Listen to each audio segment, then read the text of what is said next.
எது வாழ்க்கையின் அறம்? அறம் என்பது தர்மம் அல்ல, அது சேரிட்டி அல்ல, அது எதிக்ஸ். நம்முடைய வாழ்க்கையினுடைய வாழ்வியல் முறை அறம் சார்ந்தது. அறம் சார்ந்த வாழ்க்கையை வாழ்ந்து கொண்டிருப்பவர்கள் நாம். அறம் என்பது என்ன? எவ்வளவு கோபமாக இருந்தால் எந்த ஒரு வன்முறையான சொல்லையோ செயலிலோ நாம் ஈடுபடாமல் இருப்பது என்பது நம் அறம். நான் பல நேரங்கள்ல பார்க்கிறேங்க, கோபத்தினுடைய உச்சத்துல அப்படி சொல்ல பேசுறாங்க. கோபமாக இருக்கின்ற பொழுது மௌனமாக இருக்கக்கூடியவர்கள் தான் நல்ல தலைவர். நல்ல தலைவர் என்பதற்கு எனக்கு தமிழ் தருகின்ற மிகப்பெரிய விளக்கம் என்ன தெரியுமா? நல்ல தலைவன் என்பவன் யார் தெரியுமா? மற்றவர்களை விட சிறப்பாக இருப்பவன் இல்லை நல்ல தலைவன். தன்னை விட சிறப்பானவர்களை உருவாக்குபவன் தான் நல்ல தலைவன். தன்னை விட சிறப்பாக மக்களை உருவாக்குகின்ற அந்த தலைவரை நாம் தேடிக்கொள்வோம். தன்னை முன்னிறுத்திக் கொள்ளுதல். சில பேர் இருக்கிறாங்க, என்ன பத்தி நான் பேசிட்டேன், இனிமேல் நீங்க என்ன பத்தி பேச இருக்க இல்லாத நான் உங்களுக்கு முன்னால அவ்வளவு விருப்பா இருக்கும். சுயம் சுயம் சுயம் அப்படி இல்லாமல் சுயத்தை கழற்றி வைத்துவிட்டு எனக்கு தென்கட்சி சுவாமிநாதன் அவர்கள் என்கிட்ட ஒரு வார்த்தை சொன்னாங்க. பர்வீன், என்ன சந்திக்கிறதுக்கு ஒரு 4-5 பேர் வந்தாங்க. அவங்க வந்து கேஸ் ஸ்டடி பண்ணாங்க, சைக்காலஜி ஸ்டூடெண்ட்ஸ். கேஸ் ஸ்டடி பண்ணிட்டு எனக்கு கடைசியா ரிப்போர்ட் எழுதி வச்சாங்க. என்ன ரிப்போர்ட் ஐயா? தென்கட்சி சுவாமிநாதனை யாராலும் வெல்ல முடியாது. நான் அதை இப்படி பார்த்தேன். ஏயா இப்படி நல்லதானே வந்தோம்? ஏன் உண்மைதான் பர்வீன், என்னை யாராலையும் ஜெயிக்க முடியாதான் அவன் சொல்றான். சரி இரு இரு இரு, நான் அகங்காரமா பேசுறேன்னு நினைக்காத. ஏன் அப்படி சொன்னா தெரியுமா? கீழே அவன் அந்த நோட்டம் போட்டிருக்கான், அந்த பேப்பரை நான் உங்களுக்கு காட்டுறேன். எப்பொழுதும் தோற்க தயாராக இருப்பவனை யாராலும் ஜெயிக்க முடியும். என்னங்க இது? இந்த நெகிழ்வு தன்மை, இந்த அன்பு கொண்ட மனைவியின் மீது, கொண்ட கணவனின் மீது, பெற்ற பிள்ளையின் மீது, வந்து சேர்ந்த நண்பர்கள் கூட்டத்தின் மீது, நம் இனத்தின் மீது பேரன்பு கொண்டு வாழ்வது அறம். இந்த பேரன்பு கொண்டு வாழ்கின்ற அறம் நம்மில் எத்தனை பேருடைய வாழ்வில் நிகழ்ந்து கொண்டிருக்கிறது? நான் ஒன்று சொல்லுகிறேன், இன்றைக்கு எழுதி வைத்துக் கொள்ளுங்கள். கடவுள் என்பது பெயர் சொல் அல்ல. God is not noun, it's a verb. அது வினை சொல். கடவுள் என்பது நிகழ்கிறது, அன்பு என்பது நிகழ்கிறது, அறம் என்பது நிகழ்கிறது.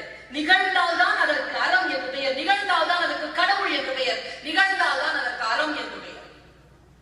அந்த அறத்தோடு சில விஷயங்கள் நிகழ்ந்து கொண்டிருக்கின்றன, நம்ம பார்வைக்கு தெரிகிறது. நான் சமீபத்துல கணவன் மனைவி உறவு இருக்கு இல்லையா, இப்ப ரொம்ப அது வந்து நீர்த்து போய்கிட்டே இருக்கின்ற ஒரு குற்றச்சாட்டு தமிழ் சமூகத்திற்கு மேல் திணிக்கப்பட்டுக் கொண்டிருக்கிறது. ஏன்? என்ன காரணம்? என்ன காரணம்? கிராட்டிட்யூட் இல்லைங்க. கணவன் மீது மனைவிக்கோ, மனைவியின் மீது கணவனுக்கோ நன்றி உணர்வு இல்லை. நான் சின்ன வயசுல ஒரு ஹதீஸ் என்னுடைய தாயார் என்னிடத்தில் சொன்னார்கள். ரசூலுல்லாஹ் ஸல்லல்லாஹு அலைஹி வஸல்லம் அவர்கள், நபிகள் நாயகம் அவர்கள் நடந்து கொண்டே போனாங்க. போயிட்டு திரும்பி வந்துட்டாங்க. அவர் போனது ஒரு மன்னரை, இடுகாடு. போயிட்டு திரும்பி வந்துட்டு அழுகிறார், கண்ணீர் வடிக்கிறார்.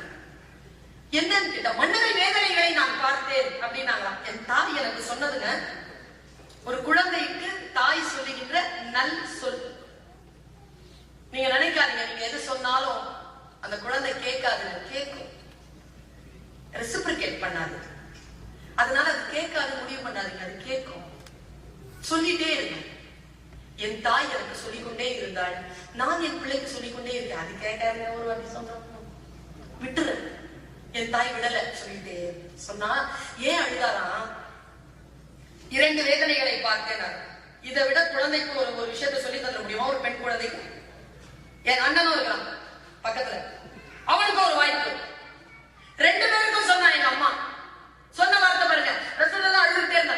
நான் வந்து அது எங்கேயுமே வாசிக்கலைங்க. ஆனா அம்மா ரசூலுல்லாஹ் மேல போட்டு சொன்னாங்களா? இல்ல எனக்கு தான் அந்த ஹதீஸ் இன்னும் கிடைக்கலையான்னு தெரியல. ஆனா அது உண்மையாதான் இருக்கும். அது அது எனக்கு தான் கிடைக்காம இருக்கும். எங்க அம்மா சொல்றது பொய்யா இருக்காதுங்கிற நம்பிக்கை எனக்கு உண்டு. அந்த அம்மா சொல்லுது, என்னத்துக்காக அவர் அழுதாருன்னா, ஆண்கள் நரக நெருப்பில் இருப்பதை பார்த்தார். அவர்கள் செய்த பிழை என்ன என்றால், சொல்றார், சிறுநீர் தன்னுடைய சிறுநீர் தன் காலில் படுவதில் இருந்து தன்னை காப்பாற்றிக் கொள்ளவில்லை.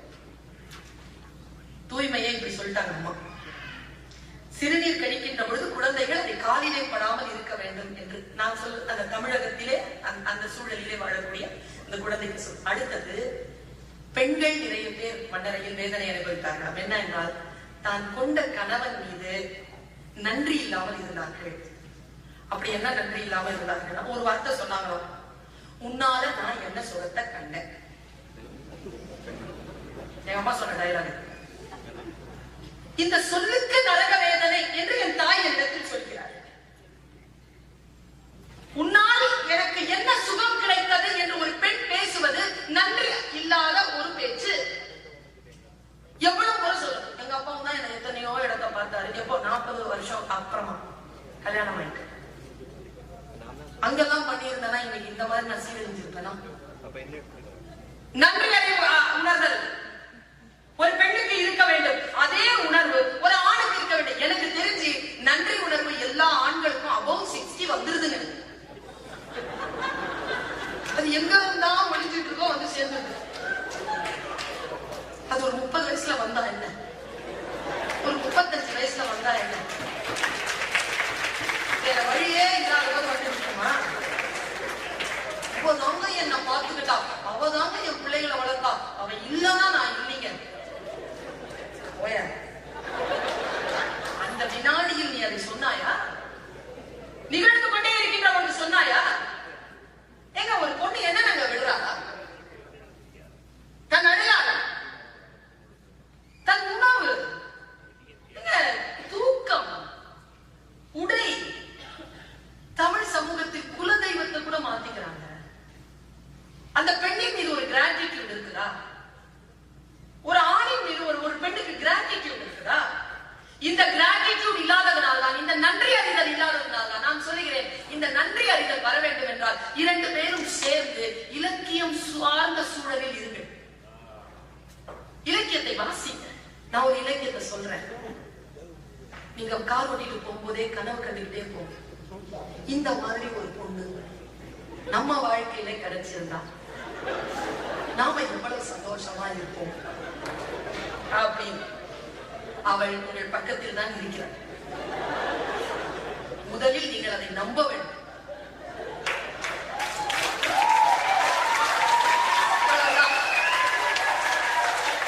பல நேரங்களில் இதை நம்ம நம்புறது இல்லை, அப்படி ஓடி. நான் ஒரு காட்சியை சொல்றேன். தமிழ்ல அது உண்மையோ பொய்யோங்க, பொண்ணு அப்படிதாங்க. இன்னைக்கு எழுதிட்டு போங்க, நீங்க பொண்ணு அப்படிதான். தாலின்னு ஒண்ணு இருக்குல்ல, அதுக்காக 1000 தொப்புள் கொடி அப்படி அறுத்து போட்டுருவோம். அதுலதான் நிப்பா. அந்த நிக்கிற அந்த உள் ஆத்மா இருக்குல்ல, அந்த ஆத்மாவை எந்த ஒரு ஆண் கண்டுகொள்கிறாரோ 2 பேருடைய வாழ்க்கை அவ்வளவு இனிமையாகவும் அவ்வளவு ஆசீர்வதிக்கப்பட்டதாகவும் இருக்கிறது. அதை உணர்ந்து கொள்வதில்லை. எல்லாம் கால் சரிக்கு விழுந்ததுக்கு அப்புறமா, இடுப்பு ஒழிஞ்சதுக்கு அப்புறமா, பிபி ஹை ஆனதுக்கு அப்புறமா, சுகர் கம்ப்ளைண்ட் வந்ததுக்கு அப்புறமா, கிட்னி போனதுக்கு அப்புறமா, மூச்சு பிரச்சனை வந்ததுக்கு அப்புறமா, வயிற்று குடல் பிரச்சனை வந்ததுக்கு அப்புறமா, கை கால்லாம் முளைக்கு போனதுக்கு அப்புறமா, எழுந்திரிச்சு போய் தண்ணி குடிக்க முடியாதுங்கிறதுக்கு அப்புறமா வருது. வந்தோம். நான் ஒரு காட்சியை சொல்றேன். ஒரு சின்ன மாற்றம் நிகழணும் இல்லையா? அதனால சொல்றேன். ஒரு போர்க்களம். இந்த போர்க்களத்துக்கு கூட கொண்டாடிய கூட்டிட்டு போனவங்க உண்டா நம்ம ஊர்ல? உங்களுக்கு தெரியுமா, தாஜ்மஹால் கட்டின ஷாஜஹான் மும்தாஸ கூட்டிட்டு போவாங்க. ராமனுடைய தகப்பன் தசரதன் அவர் கைகேயியை கூட்டிட்டு போவாராம். இந்த ஆளும் அப்படி ஒரு ஆளு. கலிங்கத்து பரணியில ஜெயங்கொண்டார் எழுதுறாரு. போறாங்க, களமாடுறான். கணவன் களமாடுறத பாக்குறான். தூரத்துல இருந்து பார்த்துட்டே இருக்கான். அவன் களமாடுற பயங்கரமா களமாடிட்டு இருக்கும் போது அவன் யாரையோ ஒரு வீரனை வெட்டி சாய்க்கின்ற அந்த நேரத்துல ஒரு வேல் வந்து அவன் மேல பாஞ்சிருக்கு.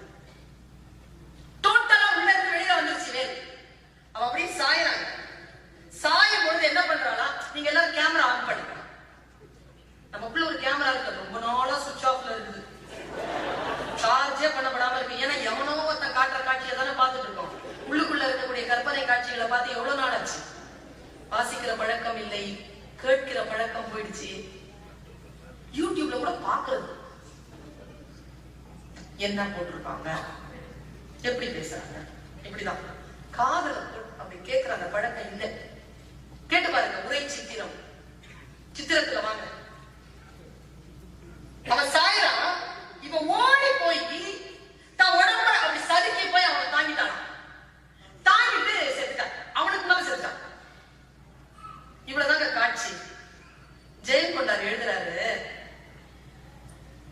தன் கணவன் உடலை மண் மகள் தழுவுவாள் முன் தன் உடலால் தாங்குவாளை காண்மின் காண்மின்.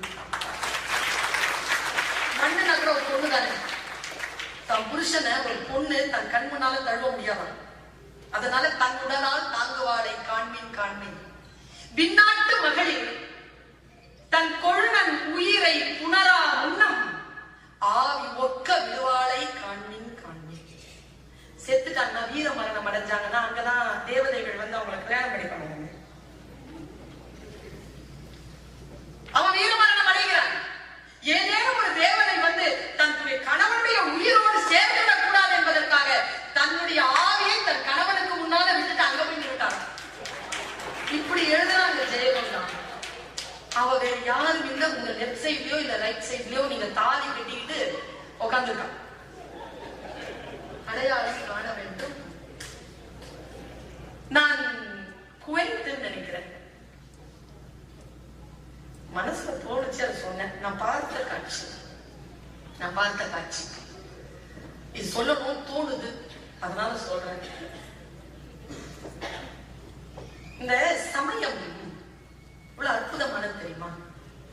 எங்க இஸ்லாத்துல ரசூலுல்லாஹ் வந்த போது தன் மலையிலிருந்து திரும்பும் போது உடம்பெல்லாம் நடுங்கிட்டு இருந்த அந்த அம்மாவை, அந்த ஐயா உடம்பு நடுங்கிட்டு வர, என்னை கடவுள் தேர்ந்தெடுத்து விட்டான் ரசூலுல்லாஹ்வாகன்னு சொல்றாங்க. கதீஜாங்க, அவரோட மூத்தவர், அவங்க மனைவி என்ன பார்த்து சொன்னாங்க தெரியுமா? நான் நம்புகிறேன், முஸ்லிம்களினுடைய 5 கடமைகளில் முதல் கடமை ஈமான், நம்பிக்கை. அப்படி என்றால் இஸ்லாத்தை முதலில் ஏற்றவள் ஒரு பெண் தான். அவள் நம்பினாள், ஒரு கணவனுடைய மனைவியாக நம்பிய. நான் ஒன்று சொல்றேங்க, உங்க மனைவிமார்களுக்கு சொல்கிறேன், உங்கள் கணவனை நீங்கள் நம்புகிறீர்கள் என்று மட்டும் அவர்களுக்கு நீங்கள் தெரியப்படுத்தி விடுங்கள். உங்களை துன்புறுத்துவதில் இருந்து அவர் உங்களை விடுவிப்பார். கற்றதெல்லாம் அவ்வளவு பாதிக்கப்பட்டிருக்காங்க. அவங்கள நம்ம நம்புறது இல்லை அப்படி இருக்காங்க. இன்னில இருந்து அந்த முடிவை கொஞ்சம், இந்த கல்கத்தா காதி பத்தி நான் பேசுறேன், பேச்ச கேட்டிருக்கீங்களா? நான் கல்கத்தா போயிருந்தேன். அப்ப வந்து இந்த விவேகானந்தருடைய குரு ராமகிருஷ்ண பரமஹம்சர் அவர் மேல எனக்கு கொஞ்சம் ஆர்வம் உண்டு. அவர் வணங்கிய காளிய போய் நான் பார்க்கணும்னு நினைச்சேன். என்னதான் இருக்குது அதுல, போய் பார்க்கலான்ட்டு வணங்க போகவில்லை, பார்த்து மரியாதையாக பார்க்க போயிட்டே இருக்கிறேன். திடீர்னு என் மனசுல ஒரு எண்ணம், இவ்வளவு கோமா இருக்கிற பெண் கிட்ட எப்படி யாரும் வேண்டுதல் கேட்க முடியும்? அவ கடத்தாங்க, கண்ணெல்லாம் அப்படி திறந்துட்டு நாக்க வெளியில போட்டுட்டு அப்படி இருக்கிறான். நம்ம வீட்டுல அந்த மாதிரி அம்மா இருந்துச்சுன்னா ஒரு வார்த்தை பேசுவோம் இல்ல, பேச மாட்டாங்க. சாப்பாடு என்ன கேட்டுருங்க பாப்போம், விஷம் வச்சிருக்கிறேன், நீங்க என்ன சொல்லணும்? சாப்பிட்டு படுத்துருப்போம், நான் வரதுக்கு லேட் ஆகும் சொல்லணும். வேற வாய்ப்பு இல்லை. கோபமா இருக்கிற பெண்ணுங்க என்ன இவ்வளவு, என்ன கான்செப்ட் இது தெரியல. காளி கான்செப்ட், ஐ காளி என்ன கான்செப்ட்? ஏன் தெரியுமா காளி இப்படி பொண்ணு கோபமா இருக்கும்? ஏதோ ஒண்ணு அலர்ஜி ஆனா ஹேன்னு கீழே இறங்காம கோபம் அப்படி ஏறி நிக்கிற பொம்பளைங்களே எனக்கு பிடிக்கும். அது ஏறி நிக்கிது கோபமா. அப்புறமா அதனுடைய ரகசியத்தை சொன்னாங்க, காலில் யாரையோ போட்டு மிதிச்சுக்கிட்டு. கோபத்துலதான் மிதிக்குதா அப்படின்னு கேட்டா, ஆமாமா கோபத்துலதான் மிதிச்சுதான். ஆனா அந்த ஜெஸ்டர் இருக்குல்ல, அது கோபமான ஜெஸ்டர் இல்லையா, கோபம் தனிக்க ஜெஸ்டராங்க. காளிங்கிறது யாரையோ போட்டு மிதிச்சதுனால கோபம் போயிருக்கு அந்த அம்மாக்கு. இதான் பாயிண்ட். ஒரு அம்மாவுடைய கோபம் போகணும்னா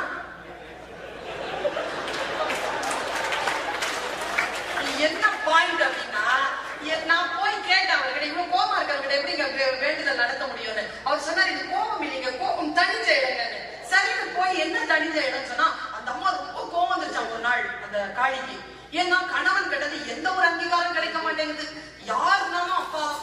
தான் பேசுறாங்க. இன்விடேஷன் வைக்க வரவங்க கூட மிஸ்டர் அப்படின்னு தான் வைக்கிறாங்களே தவிர மிஸ்ஸஸ் அப்படின்னு வைக்கிறது இல்ல. என்னது இது, இந்த மாதிரி எல்லாம் இருக்க முடியாது என்ன அப்படின்ட்டு அந்த அம்மா ரொம்ப கோவப்பட்டுட்டே இருக்கும் பொழுது இந்த அம்மா பெண்கள் வந்து தன் அங்கீகாரத்தை தேடுகின்ற பொழுது ஆண்கள் என்ன செய்வார்கள்? தியானத்தில் போயிடுவார். அவரும் தியானத்துல போயிட்டார். இந்த அம்மா கிடந்து கத்தியது, அவர் தியானம் கலையவே இல்லை. எழுந்துச்சு நான் போயிடுவேன்னு சொல்லியிருக்கு. அப்பவுமே அந்த அம்மா தியானம் கலையில போய் ஆடுது, அவர் தியானம் கலையவே இல்லை. ஆடி ஆடி ஆடி களைச்சு போச்சு. அந்த அம்மா செத்துரும் போல இருக்கு, உலகமே அழிஞ்சிரும் போல இருக்குன்னு உடனே யாரோ வந்து சொன்னாங்களா, ஐயோ உங்க மிஸ்ஸஸ் ஆடிட்டு இருக்குங்க, கொஞ்சம் போய் பாருங்க சிவபெருமான். சிவபெருமான் நேரா போனாராம். என்ன வேணும் உங்களுக்கு, என்ன வேணும், உனக்கு அங்கீகாரம் தானே வேணும், இங்க பாரு கேளு. ஆடி இந்தா என்னையே உங்க காரணிக்கு தரேன் அப்படின்ட்டு நேரா வந்து சிவபெருமான் காலில் விழுந்துட்டாராம். காலில் விழுந்த சிவபெருமானை ஏறி மிதிச்சிருக்கு அந்த அம்மா. நீங்க போய் காளி கோயில்ல பாருங்க, காளி மிதிச்சிட்டு இருக்கிறது சிவபெருமானை தான். நமக்கு தெரிஞ்ச ஒரு பெரிய தத்துவம் என்ன தெரியுமா? நம் வீட்டிலும் பார்வதிகள் கோபமாக அடிக்கொண்டிருந்தால் அவர்களை சாந்தப்படுத்துவதற்கு சிவபெருமான்கள் தன்னை முழுமையாக அவர்களுடைய காலடியை ஒப்புவிக்க வேண்டும் என்கின்ற இவ்வளவுதாங்க. யார் அன்பில் தோற்கிறார்களோ அவர்கள் தானே ஜெயிக்கிறார்கள்.